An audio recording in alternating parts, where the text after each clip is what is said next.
ایومبیکوف یکی از لیدرهای غیر رسمی ولایت مختار کوهستان بدخشان شب 5 سپتامبر در جریان یک زنوزنی گروهی در طرفخانه مشهور مارک پولو در شهر خوروغ زخمی شده است و در حالت وزنین قرار دارد. این خبر را به پایگاه خبری بامداد دو منبع آگاه از جریان این قضیه از جمله یک شاهد حادثه در طرفخانه و یکی از نزدیکان طالب ایومبیکوف تصدیق کردند. اما این منابع خبرهای نشر شده درباره کشته شدن ایومبیکوف را رد میکنند و میگویند که او در خانه‌اش در حالت وزنین تحت طبابت قرار دارد. با گفته منبع اول بامداد شب 5 سپتامبر در داخل طرفخانه مارک پولو گپ بچه‌های محله خلیبزاود با بچه‌های اوپده گریخته است. خلیبزاود تحت نظارت طالب ایومبیکوف قرار داشته.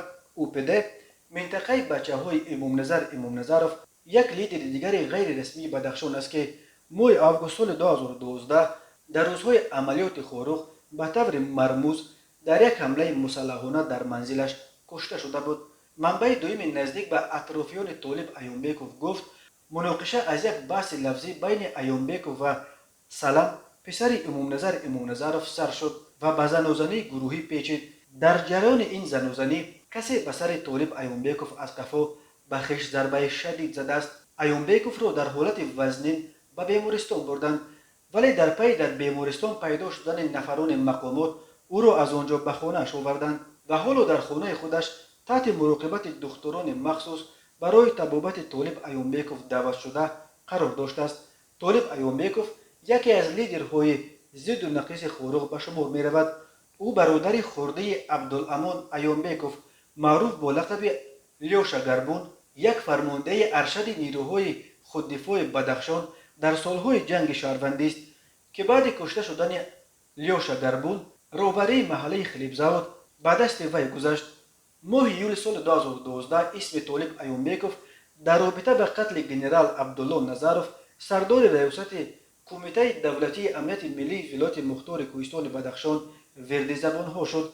مقامات با طلب سپردن قاتلان گنرال نظرов عملیات گسترده را در خوروغ به راه انداختند که در جریان آن از دو طرف بیش از 40 نفر کشته شد.